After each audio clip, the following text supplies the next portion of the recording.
Of obedience, of workers, nagka-labo-labo na. Pastor Dante Carata. Amen. Hallelujah. Purihin po ang Panginoon, mabuti po ang Diyos. Magandang umaga po sa lahat. Amen. Naramdaman niyo po ba ang pag-ibig ng Diyos sa bawat isa sa atin? May gumamay po ba sa inyo? May nagbigay po ba ng ngiti? May nag-warm welcome po ba sa inyong lahat? Deserve po nila ang love na yan. Alam niyo kung bakit? Hindi po sila nag-stay sa bahay nila. Hindi po natakot sa bagyo. Hindi po natakot sa lindol. Pumunta po rito sa church para sumama na magpuri sa Panginoong Diyos. Hallelujah! Praise God! Deserve po kayo ang Diyos. Nararamdaman niyo po ba yung pag-ibig ng Diyos? Alam mo niyo? Amen. Biro nyo, nililindol tayo. Nandito tayo nagsasamba sa Panginoon. Siya nga pala, advice po ng isang matalinong elder sa atin. Si Tatay Raul, narinig ko kanina. Once na naramdaman yung lindol, huwag kayong magpuntahan sa gitna. Dito daw po kayo sa gilid. Dito eh. Para kasi matitibay po yung gilid, di ba? Ang babagsak ko dito. Matalino po. Ano po? Kaya pagka nangyari po, maaaring saan man kayo, sa bahay, sa anumang lugar, pupunta kayo dun sa may matibay. Kaya nga sa buhay natin, saan tayo pupunta kapag nililiglig tayo? Sa Panginoon Diyos! Hallelujah! Napasal natin ang Panginoon. Praise God, habang inaayos po yung ating PowerPoint, samahan niyo po akong manalangin. Stay lang po kayo nakaupo. Yung upo natin ang ating mga ulo. Maraming salamat, Panginoon. Tunay ng Panginoong Diyos, Ikaw, Panginoon, ang ilaw sa mundong ito, Panginoon. At sa ilaw, Panginoong Diyos, nandoon ang buhay. Maraming salamat sa buhay na kaloob mo sa amin. At ito, Panginoong Diyos, ay tunay, Panginoong Diyos, na nagdudulot sa amin ng tunay na kagalakan. Sa buhay na ito, Panginoon, ang katotohanan at ang iyong grasya, Panginoong Diyos, ay aming kanlunan. Maraming salamat, Lord. Pagpalain po ninyo, Panginoong Diyos, ang bawat isa. At patuloy, Panginoong Diyos, na inyo nga pong panaguhin, puniin, tugunan, Panginoon Diyos, ang aming kauhawan sa aming lubos na pagkakilala sa inyo.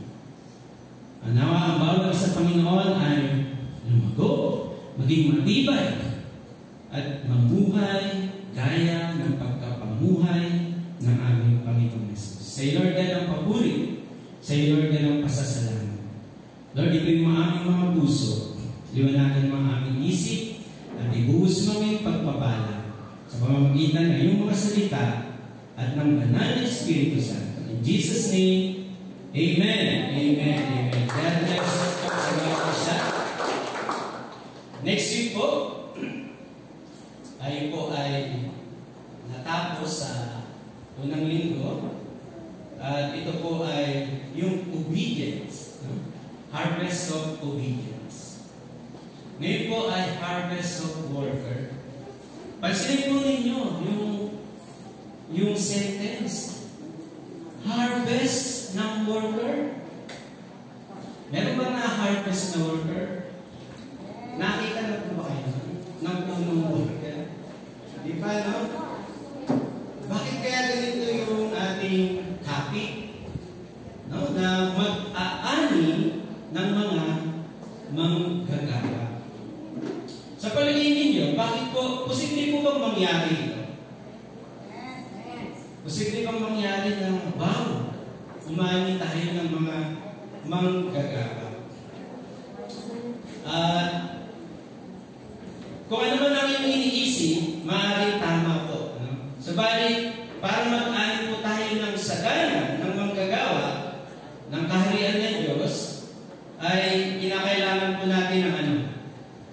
maghasik tayo ng binhi ng kaharian ng Diyos. Tama mo ba yun? Hindi ka mag-aani ng manggagawang mula sa kaharian ng Diyos kung wala ang binhi ng kaharian mula sa Diyos. Next slide. Ito pong ating theme. A harvest of Christ-like worker. Last Sunday, pinakita ko sa atin ni Pastor yung obedience ni Jesus. Kung paano po niya sinunod, naging masunurin doon sa kalooban ng Ama. Naibigay niya ang kanyang sarili. Sapagkat ang ating pong tatalakayin ngayon ay ang pag-aani ng manggagawa katulad ng Panginoong Jesus. Jesus' obedience to the will of the Father lead us to God's protective care as our Father. So we become God's children. Sabi po ng Bible, tayo yung bukid at tayo yung gusali ng Diyos. Dahil po yun sa obedience ni Jesus. Siya po yung binhi. Siya po yung nagmula sa kaharian ng Diyos at dahil sa kanyang pagiging obedience, nagkaroon ng posibleng mangyari na magkaroon ng magagawang kamukha, kalarawan ng Panginoon Jesus. Amen! Di po ba? Kamukha pa ba yan ni Jesus yung katabi ninyo? Mamaya, tanungin natin sila, ano? Basahin po natin yung ating text para magkaroon po tayo ng idea tungkol sa ating pag-uusapan. Basahin po natin yung ating text dito po sa may Matthew chapter 9, verse 35 to 38. Yan. Sabi po, samahan niyo po, and Jesus went about all the cities and villages, teaching in their synagogues and preaching the gospel of the kingdom. Gospel of the kingdom. And healing every sickness and every disease among the people. Tandaan po natin, harvest means season. Tama po ba? Pag sinabing harvest, ito ay panahon ng pag-aani. So Jesus is very busy in this time of harvest. Bakit po? Sabi po natin, season po yun. So sa binasa natin, ang Panginoong Jesus ay busy siya na nagsuso. He was, balik tayo sa 35. Sabi ko, he was very busy teaching and preaching in their synagogues about the gospel of the kingdom. So yung buto ay hinahasik niya, very busy siya. Saan siya pumupunta? Sa lahat ng mga city at sa lahat ng mga villages. At siya ay nagtuturo at nag-preach. Ibig sabihin, Jesus is sowing the seed, the gospel of the kingdom. Verse 36. But when he saw the multitudes, he was moved with compassion on them, because they fainted and were scattered abroad as sheep having no shepherd. Ano daw yung naramdaman ni Jesus? Compassion. Habang nagpupunta siya sa mga villages and mga cities, nakita niya yung maraming tao. At sabi, he was moved with compassion. Bakit kaya? Bakit kaya naramdaman ni Jesus? Sa palagay po natin, literally, Jesus has a very limited time. Amen? Ilang taon ministry ni Jesus? 3.5 years. Tama Tama rin si ate ko, 3 years. Parehas na rin yun sa Israel. No? Kahit pa yan dumagdag, 3 years pa rin. Pero talagang inalam ko yan, 3.5 years. Ano po?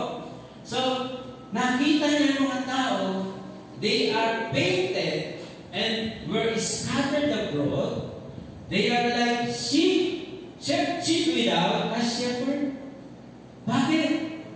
Yung time na yon, masaya sila, naririnig ang aral at turo ng Panginoong Diyos. Subalit, alam niya, darating ang araw, mawawala siya. Amen?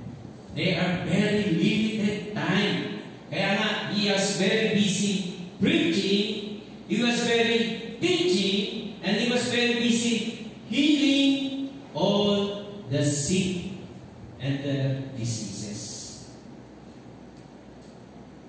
Kaya nga sabi niya, wow, kawawa. Paano ang mga soul pag-alis niya? Paano yung mga susunod ng mga henerasyon? Kaya nag-sow siya ng seed, nag-sow siya ng mga aral, mabuting balita tungkol sa kaharian ng Diyos. Verse 37. Then said he unto his disciples, the harvest truly is plenteous, but the laborers are few. Sabi po, no, ang panahon ng pag-aani, kailangan ng manggagawa. Nag-sow si Jesus, expected po niya, mag-aani ng marami. Amen? Amen. Expected po niya, darating ang time, yung season, ay mamunga. Magkakaroon ng fruit. Ano yung fruit na yun? Kaharian ng langit galing mo si kagaya ng Panginoong Jesus. So harvest is plenteous, sabi ni Jesus, but the laborers are few. So, kailangan marami. Kailangan marami. Pwede ba kayo? Kayo ba ay available? Okay. Patuloy po tayo. Verse 38. Sabi ni Jesus, pray therefore to the Lord of the harvest that He will send forth laborers into His harvest. So Jesus command to the disciples, pray. Pagkat para po mamunga ang mga tinanim, kailangan po ng ulan. Amen? Kailangan po ng kapangyarihan ng Diyos. Kailangan po ng pagpapala ng Diyos. So, ano pong ibig sabihin ng binasa natin? Ano ang kahulugan nito? Minodel ni Jesus ang isang paglilingkod na dapat natin sundan. Amen? Minodel ni Jesus ang isang paglilingkod na kalugod-lugod sa Diyos. He was sowing, he was giving care and affection, and he was praying to the Lord that the time would come and he expect every soul that accept this seed will serve, will work like Jesus. Amen? Malapit na. Malapit na maglilingkod sila. At tayo lahat, no? Mag-aani rito sa loob ng church ng maraming manggagawa tulad ni Jesus. Palakpakan natin. Praise God. Hallelujah. Gusto po ba ninyo maglingkod sa Panginoon? Sige kayo, lumilingkod na. Ayaw niyo ba? Sige ba? Tingnan po natin ang introduction. Ayun ay idea pa lang natin. Tingnan po natin. Jesus is expecting not just many workers, but a harvest of many Christ-like workers. Why? The seed has been sown.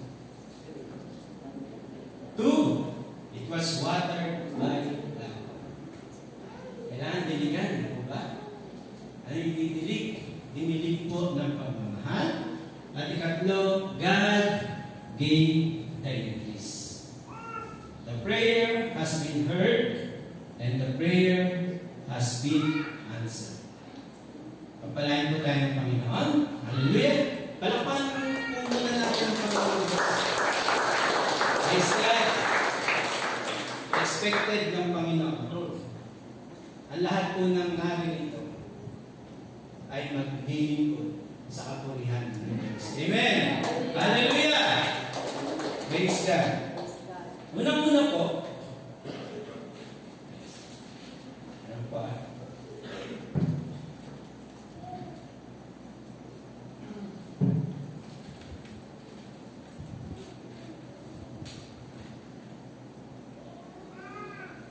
The seed, una po, next slide pa rin. Tingnan po natin. The seed has been sown. Jesus is sowing the seed. Ano ba po yung seed? Ito po yung Word of God or the Kingdom of God. Sabi po ng ating context, Jesus is teaching. Tinuturo niya. Dami po yung teacher dito. Yung magkasama po sila. Yung bago nating guest. Sila Julia at saka si Rose. Yung nanay po ng batang si Bauba. Teacher po sila. Sabi po, Jesus is teaching the gospel of the kingdom. Ano po ibig sabihin? Ini-impart po niya. Amen? Ini-impart po niya ang kaharian ng Diyos sa mga nakikinig. Ano ibig sabihin? Yung kaharian pala ng Panginoong Diyos ang sinisika na ilagay sa ating isipan. Amen? Meron na po ba tayong transformed mind? Bakit ayaw magsalita? You are a new creation. Sabi po yun. Tayo po ay mga bagong nilalang. At kahit nandito tayo sa lupa, meron tayong kaisipan, hindi ng mundo. Kaisipan mula sa langit. Amen? Jesus is imparting the kingdom of God. Kaya nga dati, puro kamunduhan yung nasa isip natin, di ba? Puro lamang dito sa mundo. Subalit nung narinig natin ang mabuting balita tungkol sa kaharian ng Diyos, nagkaroon tayo ng bagong kaisipan. Amen? Kaisipan na panglangit. Ikalawa, sabi po, Jesus is preaching. Hindi lang siya nag-i-impart, binibigyan po niya ng impact ang ating buhay. Amen po ba? Doon sa pag-impart niya, dinidisclose po niya yung mga bagay ng kaharian ng Diyos. Kasi maraming nakasara ang pananaw, nakasara ang isipan tungkol sa kaharian ng Panginoon. Maraming ng tao hindi maabot, no? Walang pananampalataya, walang pananalig. Pero gusto nila ng pagpapala. Ano sabi ng Panginoon? Para ipagpala ka, you must believe. Amen po ba ron? Kaya nga ito po, yung preaching naman, ay meron po yung major effect sa ating pamumuhay. Sino po ba yung nabago ang buhay nung tanggapin ang Panginoong Jesus sa kanyang buhay? Diba? Meron pong mga istorya, meron pong mga pangyayari sa buhay mo. Nakita mo merong pagbabago. Sapagkat mula sa kaharian ng langit, nagkaroon ng impact sa buhay mo. Nagiging makayos ka na. Amen po ba? Nagiging kamukha ka na ng Panginoon.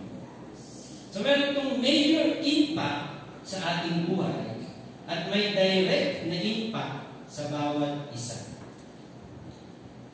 So sowing the kingdom of God will reap citizens of heaven. Amen po ba, no? Kaya hindi na po kayo taga-lupa. Ano po sabi ni Peter? Kayo ay manlalakbay lamang dito. At ang tunay na bayan ninyo ay yung bayan ng Diyos na nasa langit. Palakpakan na ako na kayo. So, nananalig po ba kayo? Na nandyan sa puso nyo yung seed ng kaharian ng Panginoon. Teaching the kingdom of God is giving us a right mindset about the kingdom. Amen po ba naman? Paano po yan? Jesus, next slide, brother. Jesus proved that the gospel kingdom is God's kingdom by healing all the sickness and diseases. Pinatunayan po niya. Dati buhay natin, puro sakit, puro karamdaman. Hindi lamang sakit ng katawan, kundi sakit pa ng espiritu. Amen? Ano yun? Lalo na yung kasalanan. Sakit po yan eh. No? Spiritual. Yung nagagalit ka lagi, kahit hindi ka ginagawa ng masama. No? Kahit sa mag-asawa, kahit sa pamilya, mangyayari. Pero mula na tanggapin natin ang Panginoong Yesus, hinil ang puso. Amen? Hinil ang isipan. Hinil, no? Ang iyong pagkatao. Kung kaya nagbubunga yung kaharian ng Diyos sa katulad mo na maging citizens ng kaharian ng Panginoon. Palakpakan nga po natin ang Panginoon. So the seed is the word of God about His kingdom through the King Himself, who is Jesus Christ. He imparting and impacting our life, giving us a right kingdom mindset, and giving us a God-fearing heart to be able to do the will of God. Amen po ba yun? Binigyan niya ng impact ang ating kaisipan at ang ating puso upang magkaroon tayo ng lubos, buong puso na paglilingkod sa Panginoong Yesus. All that is needed is just a single seed. Sino po yun? Si Jesus Christ. That's why He was teaching and preaching. He was teaching the kingdom of God. He was teaching about His kingdom. Because He is the King. Once it is sown and grown, it will bear fruit 30, 60, 100. Amen po ba? Kayo po ay mga bunga ng paglilingkod ng Panginoong Yesus. Amen po ba ron? Naniniwala po ba kayo kung bakit narinig ninyo ang salita ng Diyos? Kasi darating ang time, magbubunga ang kaharian ng Diyos sa ating buhay. Sa gayon, makapaglilingkod tayo sa ating hari. Sabi po na John 12, verse 24, Katotohanan sinasabi ko, maliban ang butil ng trigo ay mahulog sa lupa at mamatay, ay matitira siyang mag-isa. Ngunit kung mamatay ay magbubunga ng marami. Literal po ito. Ang tinutukoy po ni Jesus ay yung literal na buto. Na kapag ito ay nahulog sa lupa at mamatay, ito ay mamumunga ng marami. Literal po yun. Meron pong Espiritu, sabi niya, na siya, Philippians chapter 2, verse 6-11, na siya bagamat Diyos ay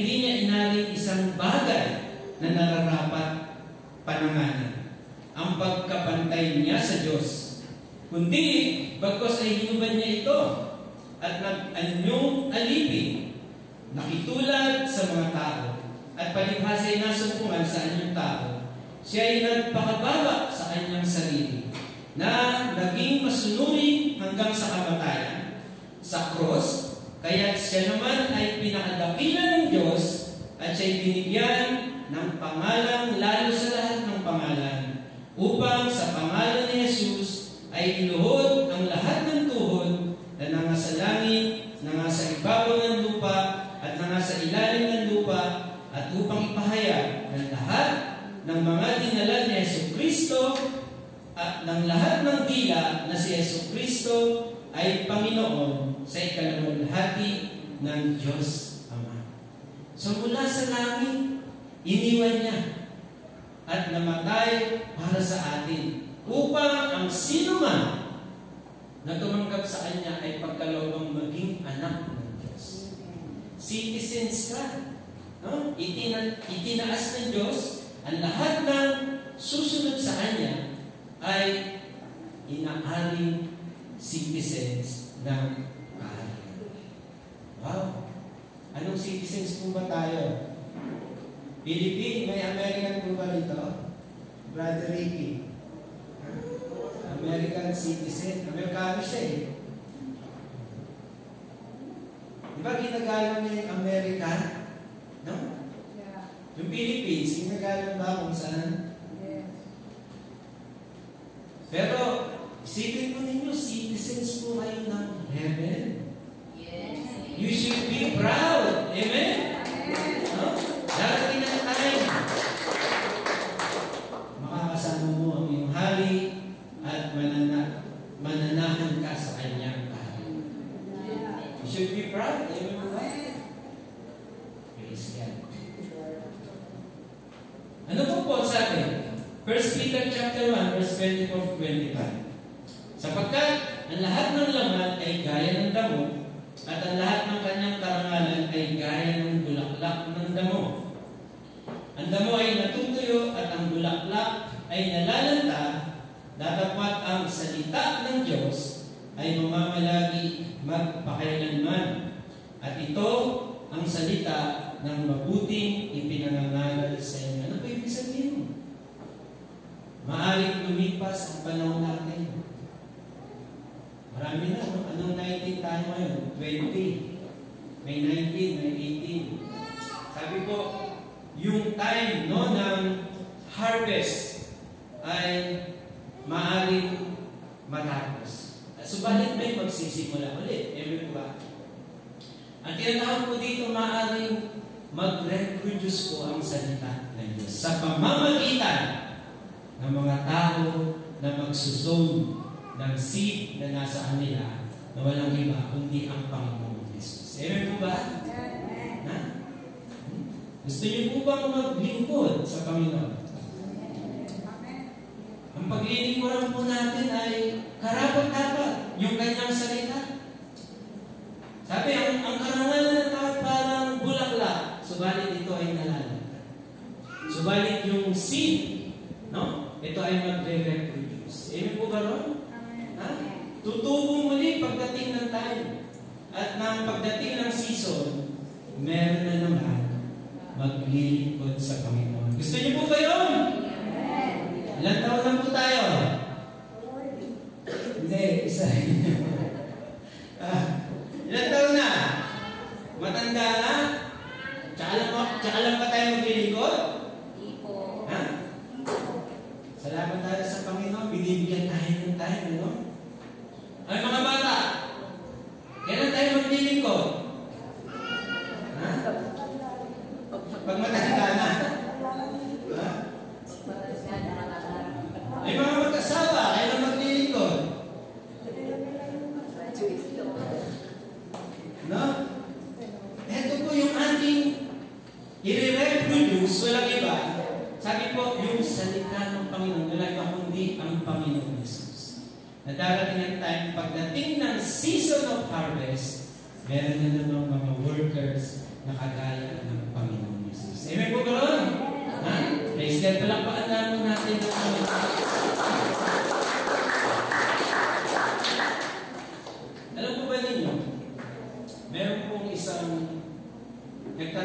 sa BGC. 5 taon na po siya nagtatrabaho ito sa isang kumpanya. Sa halos 5 taon, tuwing magla-lunch time sila, mababa sila sa office at naglalakad po sa daanan. Minsan nang siya po ay nakarinig ng salita ng Diyos, nabahaginan ng salita ng Diyos. Bigla po niyang napansin yung pulubi sa harap po ng daanan. Ngayon tinanong po niya, binigyan niya po muna ng pagkain. Naawa po ako sa iyo. Ilang taon na po ba kayo dito tayo? Sabi niya, 6 years na. Ha? Nagulat siya. 5 taon, pabalik-balik siya doon, hindi niya nakita. 5 taon, no, pabalik-balik siya doon, hindi niya nabigyan ng pangangailangan. Subalit, nung na-born na din po siya, nakita niya. No? Napansin. Baka may napapansin kayo. Baka may napapansin kayo. Ano po ba yung dating masamang ginagawa natin? O kaya wala tayong ginagawa na ngayon nung born na din tayo, may napapansin na tayo. Amen? Napapansin mo na ba? Tignan po natin next slide. Ikalawa po, no? Doon sa context natin, nang ang Panginoong Jesus ay mag-hasik, para po tumubo kinakailangan diligan. Amen po ba? Ang seed, no, na literal, diligan ng tubig. Subalit, ang seed na mula sa langit upang maging citizens of heaven, kinakailangan ng diligan ng pagmamahal. Amen po ba ron? Agree po ba kayo ron?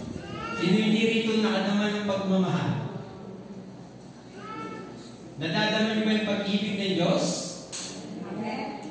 Kaya kayo nandito kasi mahal kayo ng Diyos. At mahal niyo ang Diyos. Amen mo ba?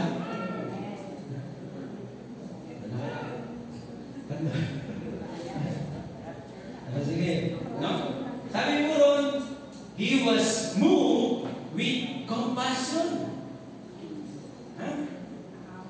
Pag sinabing He was moved with compassion, ibig sabihin, sabi sa Tagalog, nahabag siya.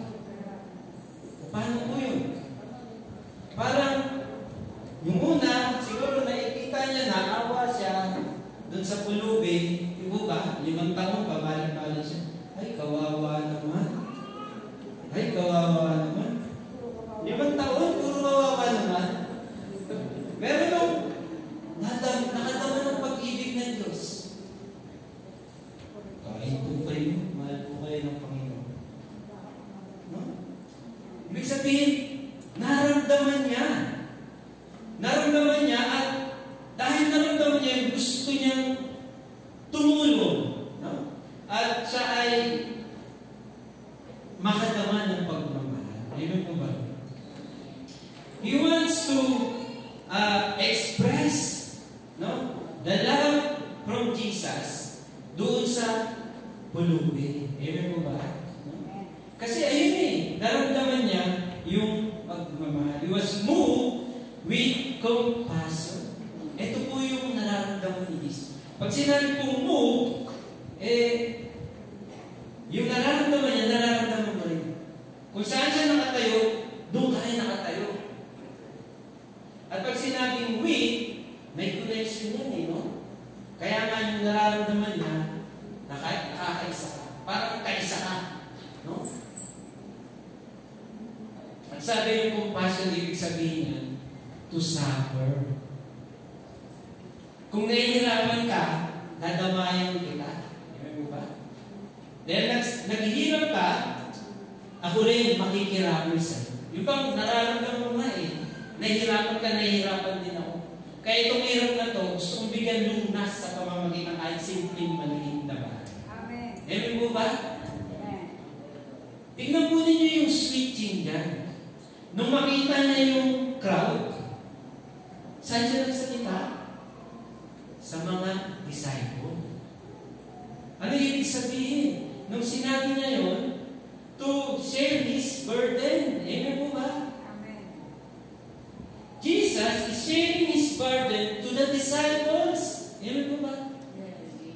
Nadarama niyo po ba ang bigat at ang pagmamahal mula sa Panginoon Jesus? That's why you are serving one another. Amen po ba? Ito po yung sitwasyon. Nadama ng mga disciple yung nadarama ni Jesus. At yung pag-ibig na ipinadama, tingnan niyo po yung word. Sabi po niya, the harvest is plenteous, but the laborer are few. Yung word na labor, no, yung nagsasabi ka, naghihirap ka, ibig sabihin, laborer, co-labor. Amen? No, yung pares kayo nagsasako. Ito yung nararamdaman mo. Kaya nung nakita ng crowd ni Jesus, ang mga disciple, ganun din ang lahat. Amen po ba? They feel the love of Jesus. The disciples were watered by love. Amen? Nadama nila ang pag-ibig ng Panginoon. Sapagkat, ano ba sabi ng Ephesians chapter 2, verse 10? Sapagkat tayo'y Kanyang gawa, mga nilalang kay Kristo Jesus, para sa mabubuting gawa na mga inihanda na ng Diyos ng una pa siya, upang siyang ating lakaran. So ito po pala yung original plan ng Panginoon. Na maglingkod tayo na kagaya o kalarawan ng Panginoon Jesus. Sabi ng kanta, wala siyang katulad. Wala nang ihigit, subalit pasalamat tayo. Kalarawan ni Jesus! Amen! Bakit tayo mahihiya? Maglingkod. Amen? Bakit tayo tatamagin? Bakit natin ipagpapalit ang paglilingkod? Ito pala yung plano ng Diyos sa atin. Amen po ba? Ito po pala yung plano ng Diyos sa atin. The fruit depend on its kind of environment. Kapag ang putas ay natanim sa hindi maganda-gandang lupa, depende po yan. Kahit maglago mo yan, maaaring maging maasim. O maaaring maging may sakit. Subalit, ang mga disciple ay pinuno ng pagmamahal ng Diyos. The disciples were watered by love and they continue to grow in love like Jesus. They were moved with compassion. Paano ba natin lalarawan? Parang mga anak ka. May mga babae dito, mga anak. No? Ano ginagawa ng mga anak? Lalaki, natatalata. Pero yung mga anak, no? Dahil sa pag-ibig niya, nararamdaman niya, gusto niyang isilang ang isang lalaki o ang isang babae, isang bata, para pagtapos nun, wala na yung kanyang ina. Ganun po sa atin. Merong blessing ang bawat isinisilang. Amen po ba? May blessing ka. May purpose ang Diyos sa'yo. Bakit ka nandito? Amen po ba? May purpose si Lord sa'yo. Kahit ba may edad na? Meron. Alam mo sa Ate Emma, ang laking encouragement sa akin na. Praise God. May purpose po ang bawat isa. Para magdulot ng pagbabala. Next slide. Bago tayo magpunta, tingnan po natin itong kwento na ito para transition tayo. Meron pong isang missionary. Pamilya sila, pamilya. Pangalan po niya ay si David and Espea Plan. Maganda po mabasa nito. Iisulat po ninyo at search po ninyo. Si David and Espea Plan ay taga-Scandinavia. Sila po ay mag-asawang misyonary. At noong 1921, nagkaroon po ng misyon sa sa Congo, doon sa Africa. At kasama po niya yung pamilyang Ericksons. Yan. Sila pong mag-partner ng mga pamilya ay pumunta doon sa remote area at nag-mission po sila. May kasama po siyang anak na isang lalaki at yung silang magkasama. Pagdating po nila ron, nang gagawin na nila yung trabaho nila, pinalayas sila nung chief nung village doon. Sabi na, hindi kayo pwede rito. Mga puti kayo, baka kung anong gawin yung isa. Pinalayas sila. Ngayon, di sila sumuko. Suko ba kayo? Di sila sumuko, patuloy sila naglingkod dahil mga tao kailangan ng kaligtasan. Ayan po ba? No? Nadaraman nila yung pag-ibig ng Diyos doon, kailangan maibahagi. E di pagdating doon, naghanap sila ng lugar na walang magpapaalis sa kanya. Kaya nagtayo sila ng bahay na gawa sa puti. Hanggang sa sila ay nagmimisyon paunti-unti. Dumating yung time na yung anak nilang lalaki ay namatay sa malaria. Pagka gano'n, namatay na yung anak mo, ano kaya damdamin? Siguro, nagtatanong-tanong na, tama ba nandito ako? Tama ba na itong ginagawa ko? At pagkatapos, ilang taon pa, wala pa rin silang nako-convert. Wala pa rin silang nadadala sa Panginoon. Dumating yung time, meron pong isang bata na nagtinda ng manok at ng itlog. Doon sa village, isang batang African. At inalaw yun kasi seller eh.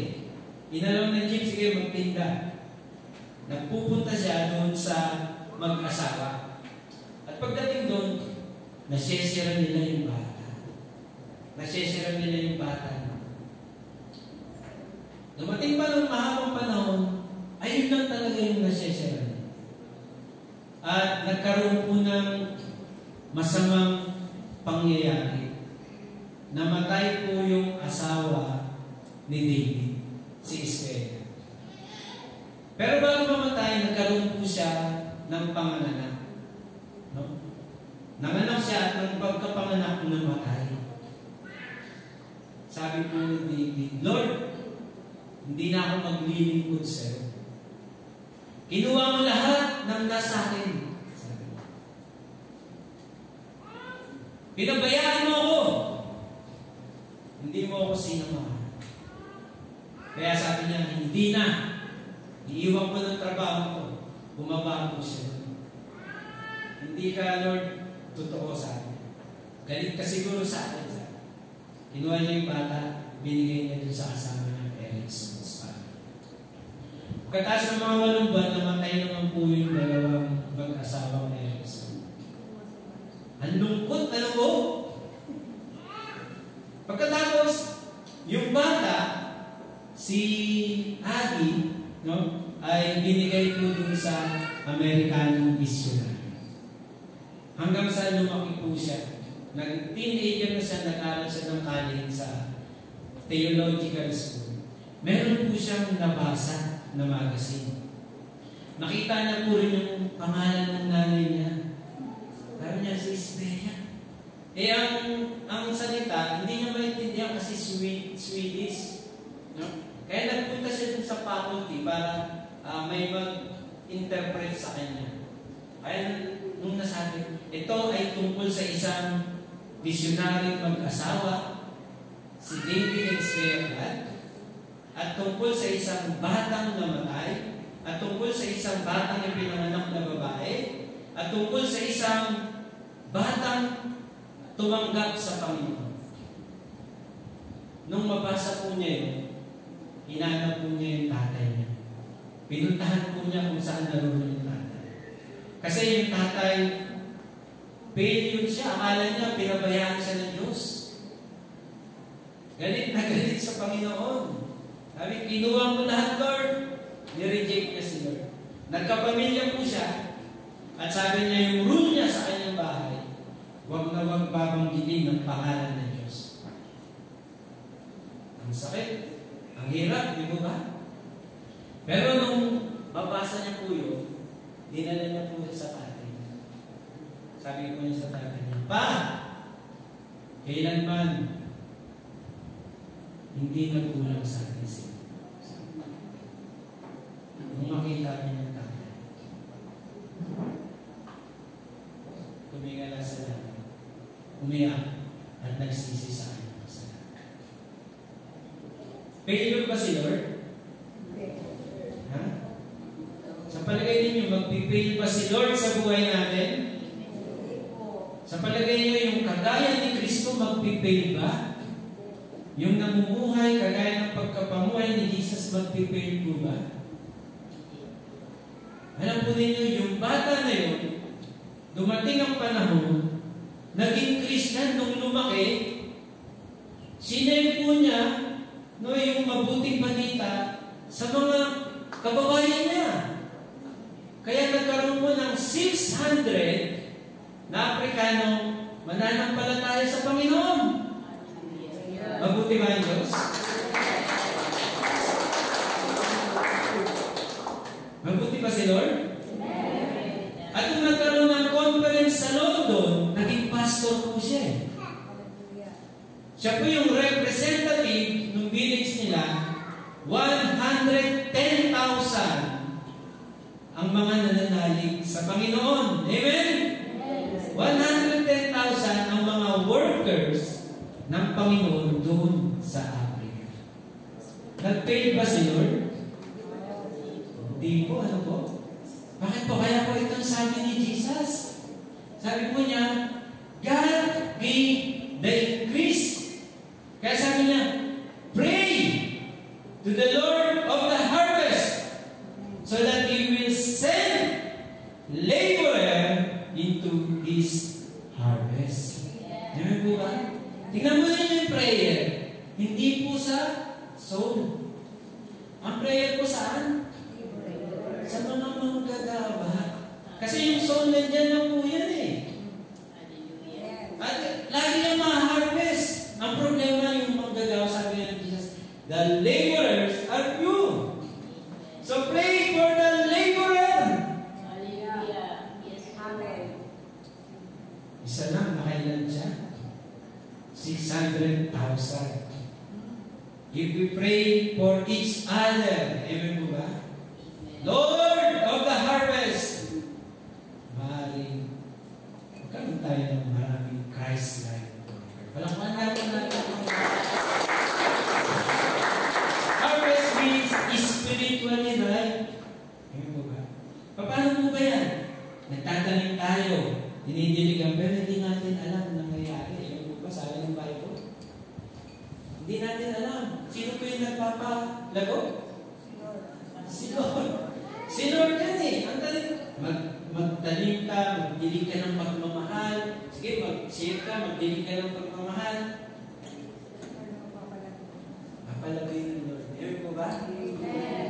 Magtanim ka, magdilig ka ng pagmamahal. Mapalagay niya ni Lord. Hindi mo alam. Akala mo, wala nangyayari. Si David, akala niya wala nangyayari. Sayang yung buhay namin mag-asawa, mag-anak. Pero hindi bigo sila. Amen po ba? Amen. Sa huling pagkakataon, nagsisi siya. At nagpasalamat siya sa Panginoon. Hindi maghihigo ang Panginoon. Sabi po, the Lord of the harvest. Ibig sabihin niyan, God who qualified. Amen po ba ron?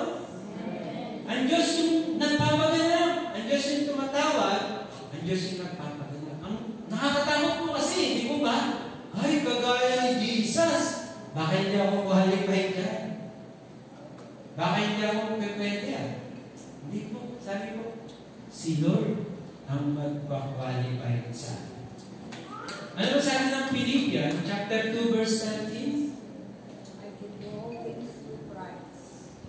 Philippians 12, chapter 2, verse 13. Sabi po niya. Next slide. For it is God which worketh in you, both to will and to do His good pleasure. So, ang Diyos ang kumikilos sa atin. Bakit? Kasi seed ng kaharian. Dinilig ng pag-ibig ni Jesus. That's why God will gain the increase. Next slide, brother. But God had chosen the foolish things of the world to confound the wise, and God had chosen the weak things of the world to confound the things which are mighty. Isa po itong patuto. No? Yung mga hindi marunong, minsan yun ang pinipili ng Diyos. Bakit? Para ipakita siya yung Lord of the harvest. Amen po ba? Next slide, brother.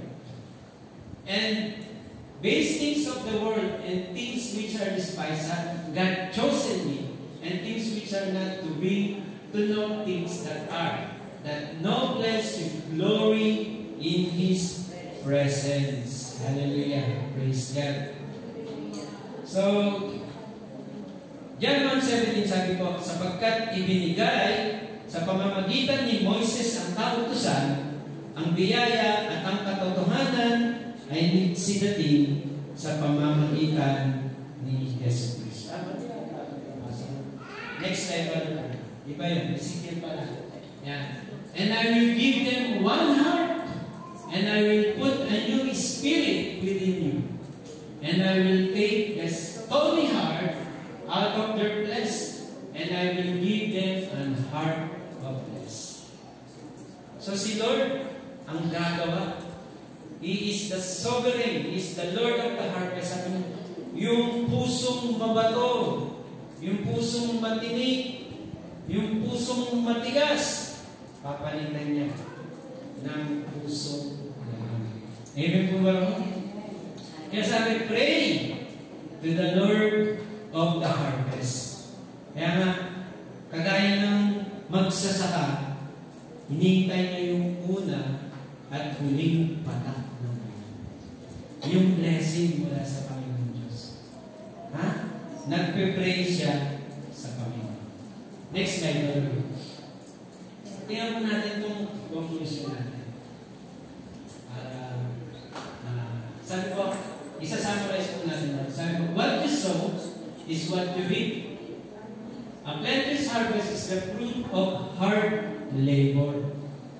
Do not just plant seed, but continue to do the things that make the plant nourish and grow until the harvest, like the farmer who is joyfully waiting the first and the last rainfall for the ground. Tandaan po natin ito yung prinsipyo. Share, care, and pray like Jesus. Like Jesus did, so we will have plenteous harvest of Christ-like glory. Amen po ba? So, patuloy po tayong mag-hasip na salita niya. At patuloy po natin padalaman ang pag-ibig. At ilang yung patuloy po natin silang ipadala. Amen? So, share, care, and pray. God bless you po. Palagi sa pagkakas. Hindi po tayo mag-pray po tayo sa dali.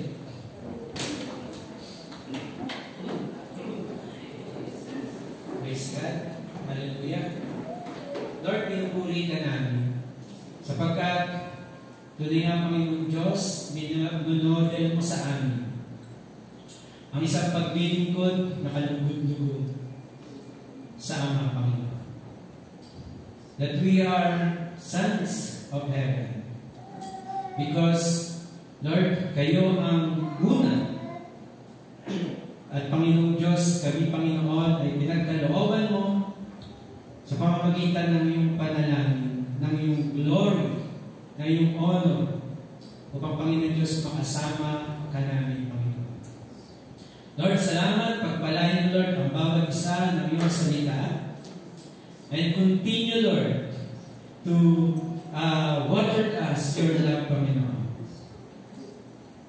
That, para Panginoon Diyos, makita na ang nga po, Panginoon Diyos, ay iyong mga disipulo. At ay ang Panginoon Diyos patuloy na sama-samang manalangin, sama-samang Panginoon Diyos na humiling sa iyo. Na Lord, patuloy kayo, Panginoon Diyos, ang gumawa ng kapamalaan.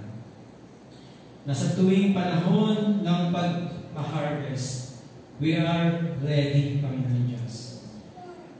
That your workers, Lord, is ready to fulfill your will. Maraming po salamat, Lord. Palain mo, Lord, ang bawat isa sa matamis na pangalan ng Panginoong Jesus.